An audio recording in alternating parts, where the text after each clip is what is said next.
I don't have any early memories of family picnics or bedtime stories. They are of slamming doors and yelling matches.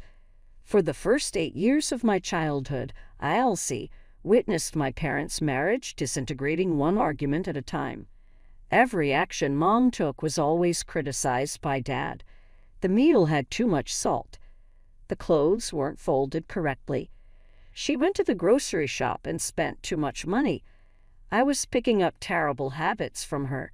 No matter what she did, he would never be satisfied. He would yell, "You're totally useless, Sarah," his cheeks flushed with rage. "Can't you do anything right?"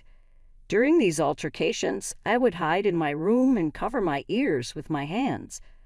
However, their voices were always able to break through the walls. I could hear Mom sobbing in the bathroom after every argument, trying to drown out her sorrows with running water. Year after year, the trend persisted. The anxiety remained constant, like a storm waiting to erupt, even though some days were better than others. Dad was a prosperous corporate lawyer who used his position of power as a weapon at home. When I was born, Mom gave up her job as a teacher to become a stay-at-home mom. Dad made sure she never forgot it. He would remind her, "I provide everything for this family." When they were fighting, "The least you could do is run a proper household." I had a surprisingly quiet 9th birthday. Mom cooked my favorite chocolate cake, and Dad even smiled a couple of times. Now that I think about it, I know Mom must have decided by then. She was gone the following morning. Not a word, no farewell, no justification. Only a half-empty closet and empty drawers.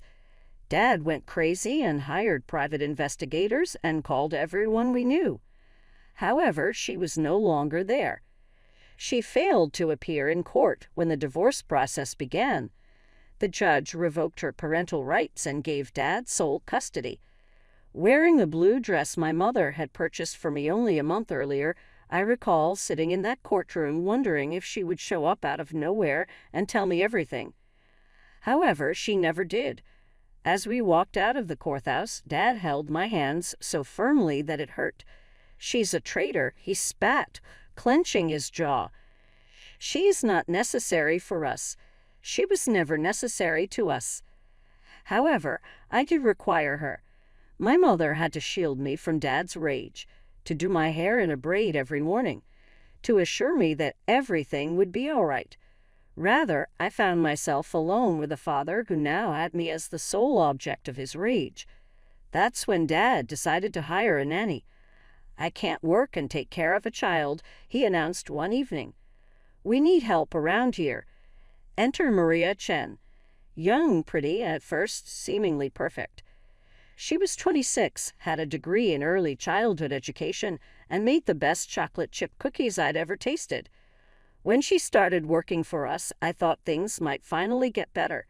At first, I didn't understand what was happening. Dad and Maria would exchange these weird little smiles when they thought I wasn't looking. Sometimes I'd walk into a room and they'd suddenly stop talking, like teenagers caught passing notes in class. Maria started staying later and later after Dad got home from work. They'd sit in the kitchen, talking in low voices. One evening in October, about 6 months after Maria started working for us, Dad called me into his study. Maria was there too, standing next to his desk with this huge smile on her face. "Elsie," Dad said, actually looking happy for the first time since Mom left. "I have something important to tell you. Maria and I are getting married." I remember feeling relieved. Honestly, Maria had been so good to me. She helped me with my homework. She made my favorite pasta dishes. She never yelled like Dad did. When I had nightmares, she'd sit with me and tell me stories until I fell back asleep. Maybe this was our chance to be a real family again. "That's great," I said, and I meant it. Maria hugged me, and her perfume smelled like vanilla and flowers. "We'll be so happy together," she promised. "You'll see." The wedding was small but elegant. Was the flower girl wearing a pink dress that Maria helped me pick out. She looked beautiful in her white gown, and Dad couldn't stop smiling. That was the last day I saw the Maria I knew. It started small. The day after they got back from their honeymoon, I left my backpack in the living room like I always did. Maria walked in, saw it, and her whole face changed. "Pick that up immediately," she snapped. "This isn't a pigsty." I was shocked. Maria had never spoken to me like that before, but that was just the beginning. Suddenly, everything I did was wrong. My bed wasn't made properly. I was too loud when I walked. I didn't say please and thank you enough times. One day, confused and hurt by her complete transformation, I worked up the courage to ask her directly, "Why are you so different now? You used to be so nice to me." Maria laughed. Not the warm laugh I remembered, but something cold and sharp. "Oh, sweetie," she said, examining her perfectly manicured nails. "Before, I was just an employee. Now I'm the lady of this house, and you need to learn your place. When I tell you to do something, you do it. No questions asked." I ran to Dad's study that evening, tears streaming down my face, and told him everything. Thought he would protect me, set things right. Instead, his face turned that dangerous shade of red I remembered from his fights with Mom. "You're just like your mother," he snarled, slamming his hand on the desk. "Always complaining, always causing problems. Let me make something very clear. If I hear you saying one more word against Maria to anyone, you'll be very, very sorry. Do you understand me?" I nodded, my whole body shaking, and fled to my room. That night, I cried into my pillow until it was soaked through, wishing desperately for Mom to come back and save me. Life became a minefield of new rules and restrictions. Maria wielded her authority like a weapon, finding new ways to make my life miserable every day. First, she banned my favorite pop music because it was too vulgar. Then she took away the small TV in my room, claiming it was distracting me from my studies, even though I had straight A's. She started controlling what I wore, throwing out my favorite jeans because they were too casual. My colorful bedspread was replaced with plain white sheets because my room needed to match the house aesthetic. She even scheduled my shower times, no longer than 10 minutes and only at specific hours she approved. The only light in this darkness was Grandma Helen, Mom's mother. She visited every few weeks, always bringing me something special: books, clothes, or little pieces of jewelry that Maria couldn't justify taking away because they were family gifts. "How are you doing, sweetheart?" Grandma would ask during her visits, her eyes searching my face for the truth. I'd feel Dad's and Maria's eyes on me, remember Dad's threat, and force a smile. "I'm fine, Grandma. Everything's great." This went on for 3 years. I learned to live by Maria's rules, to stay quiet, to be invisible. Then, when I was 13, Maria announced she was pregnant. Dad was ecstatic. He started converting the guest room into a nursery before she was even showing. Maria spent hours looking at baby clothes and designing the perfect room for their precious daughter. When little Sophie was born, it was like I ceased to exist entirely. Dad took photos of everything she did: her first smile, her first attempt to roll over, her first grab at a toy. Maria posted hourly updates on social media about her perfect little angel.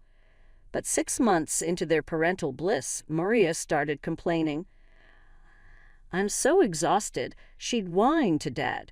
"The baby needs constant attention. I can't even get my nails done anymore." Dad, ever the problem solver, suggested hiring a babysitter.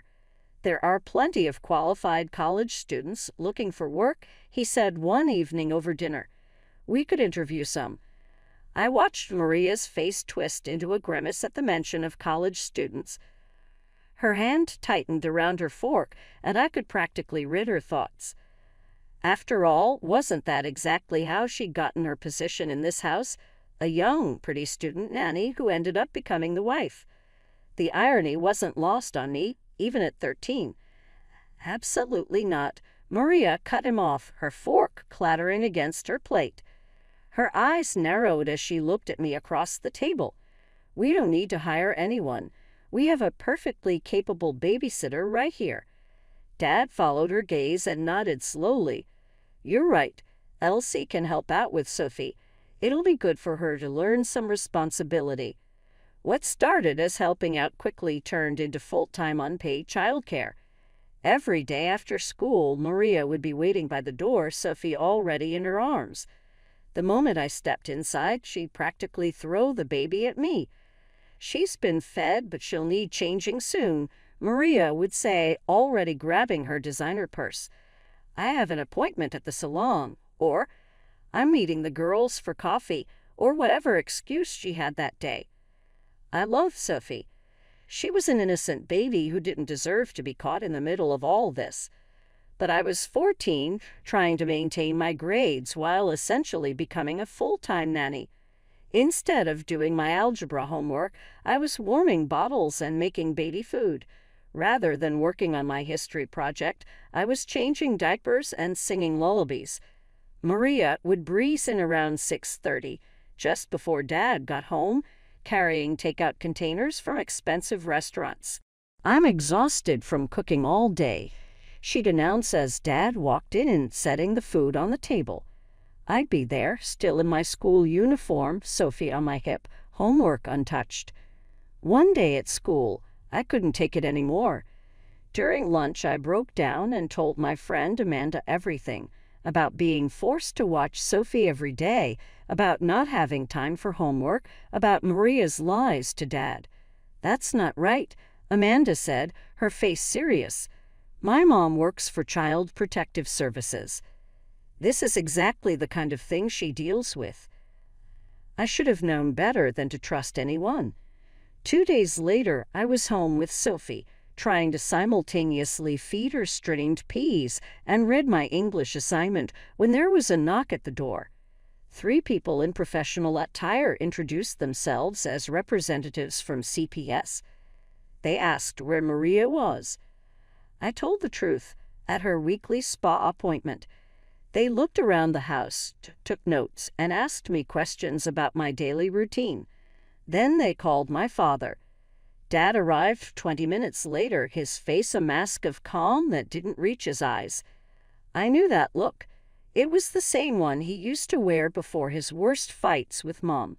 The CPS workers explained their concerns about leaving a 14-year-old in charge of an infant for extended periods. They issued a formal warning about negligent supervision and left their card. The moment their car pulled away, Dad exploded. "You treacherous little snake," he roared, his face purple with rage. "Just like your mother, always trying to destroy this family. Do you have any idea what you've done?" I didn't mean to. I started, but he cut me off. "Shut up. You're exactly like her, a traitor. You betrayed this family, betrayed Maria's trust. Maria came home then, her hair freshly styled, nails gleaming. Dad told her everything. But remarkably, his anger never touched her. Instead, she burst into tears, claiming I was trying to ruin her life, that I was jealous of her relationship with Sophie, that I was ungrateful for everything they'd done for me. "Go to your room," Dad bellowed. "No phone, no computer, no leaving the house except for school for the next month. And if you ever pull something like this again." He didn't finish the threat. He didn't need to. A week after the CPS incident, I waited until Dad and Maria were asleep. Then I crept downstairs with my phone that they'd forgotten to take away. My hands were shaking as I dialed Grandma Helen's number. "Grandma," I whispered when she answered, "I need help." My voice broke as I told her everything. The forced babysitting, the neglect, Dad's rage, the punishment. She listened quietly, only occasionally making soft sounds of distress. "I'll be there tomorrow morning," she said firmly. "Pack a bag, sweetheart, just in case." True to her word, Grandma Helen arrived at 9:00 a.m. sharp the next day. She wasn't her usual diplomatic self. She stormed into the house like an avenging angel, her normally perfect hair slightly disheveled, her eyes blazing. "I've watched this situation long enough," she announced to Dad and Maria in our living room. "I know everything.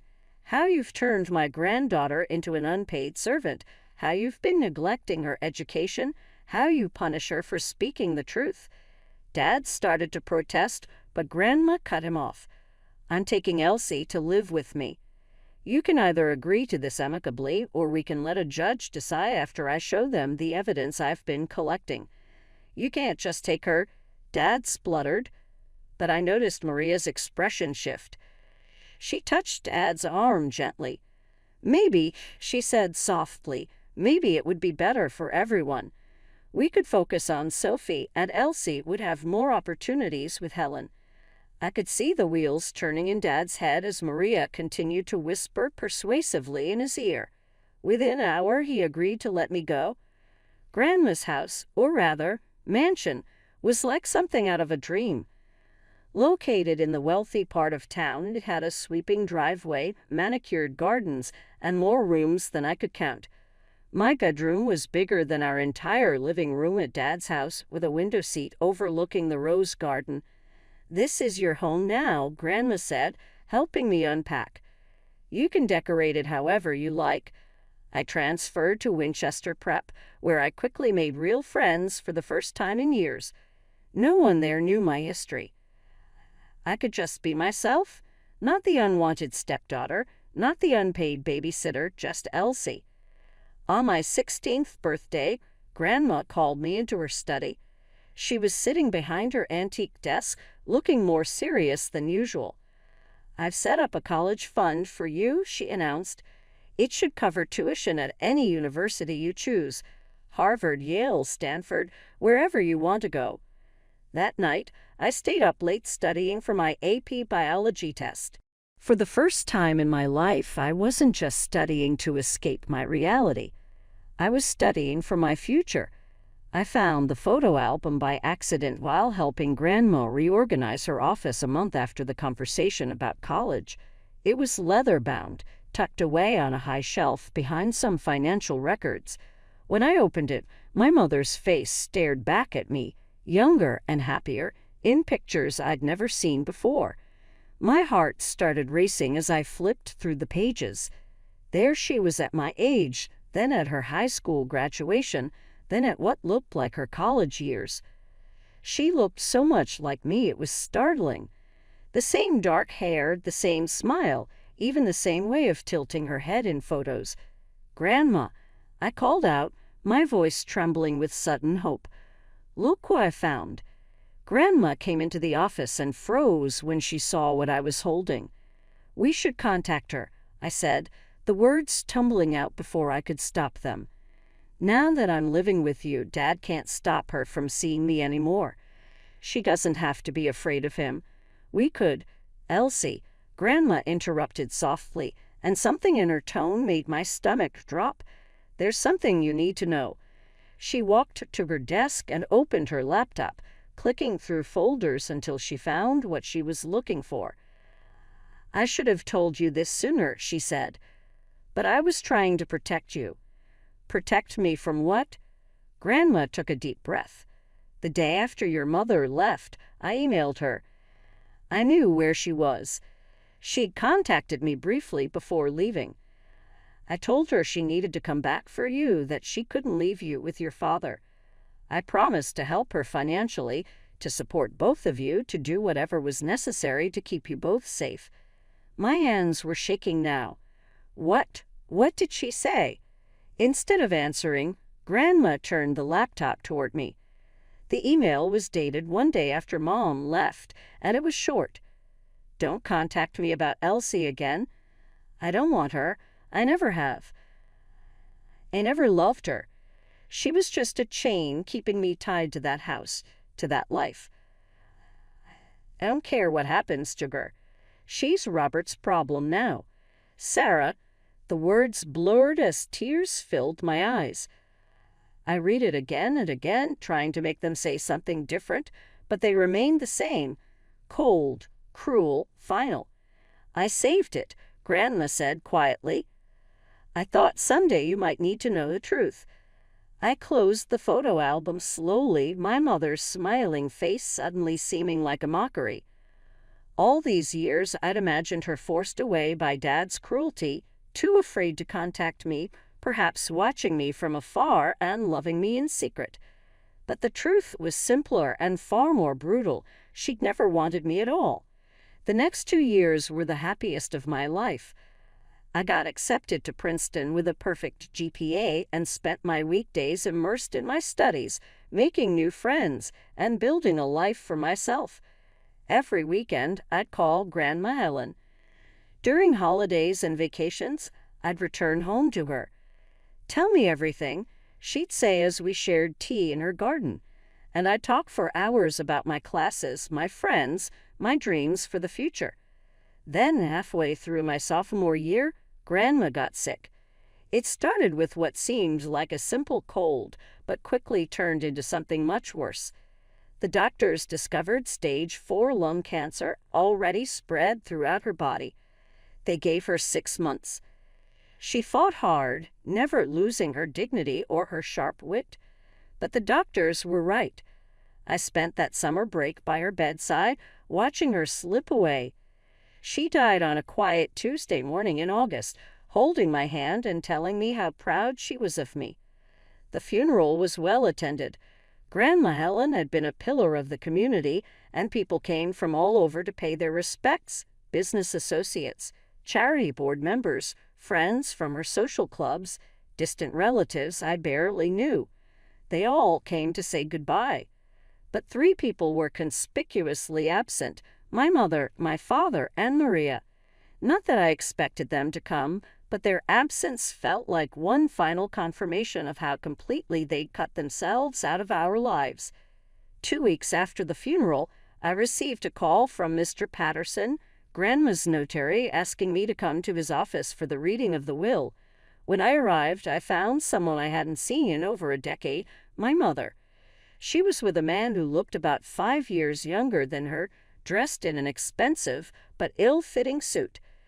She barely glanced at me when I walked in, though I caught her checking her watch repeatedly as she urged Mr. Patterson to get on with it. The reading itself was brief but devastating, at least for her. Grandma had left me her house, all her jewelry, and the bulk of her fortune, $700,000. My mother received $100,000 and nothing else. "This can't be right," my mother burst out, her composure finally cracking. Tears streamed down her face, smearing her perfect makeup. "I'm her daughter. I have debts to pay. I need that money." The younger man with her shifted uncomfortably in his chair as she continued to sob and plead. She claimed she was entitled to more, that it wasn't fair, that she needed help.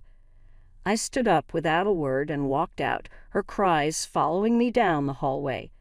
The next morning, I was in Grandma's study, my study now, sorting through decades of documents. The doorbell rang around noon.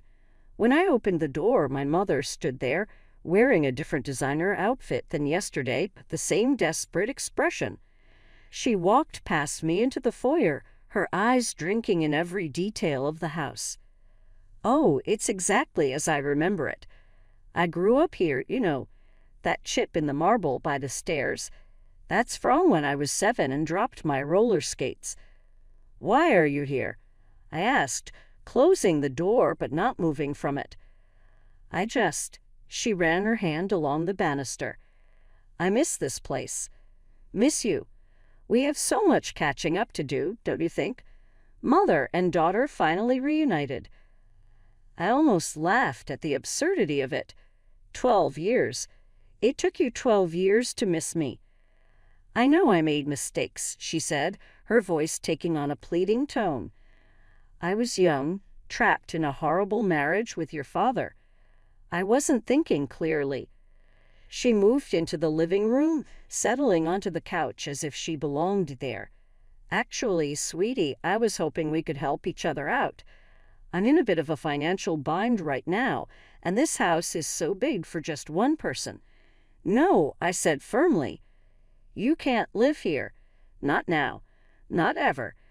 Her face changed then, the mask of maternal affection slipping. "I'm your mother, Elsie.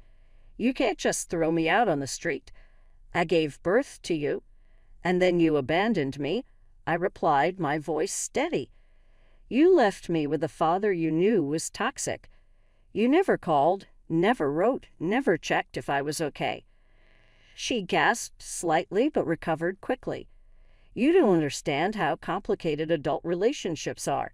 If you turn your back on me now, I'll make sure everyone knows what a cruel, heartless daughter you are. I'll tell them how you're leaving your own mother homeless." I walked to the study, retrieved my laptop, and returned. "Go ahead. Tell everyone, and I'll show them this." I opened the saved email, the one Grandma had kept all these years. "I don't want her. I never have. I never loved her. She's Robert's problem now," I read aloud. "Should I forward this to all those society friends you're so worried about? Post it on social media, maybe." Her face was totally devoid of color. She picked up her high-end handbag and got to her feet.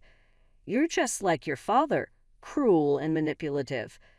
"No," I quietly said. "My grandmother and I are similar. I collect receipts and I can see right through your deception." The door slammed behind her as she stormed out of the house. 6 months have passed since then. Next month, I will receive my business administration degree with honors from Princeton.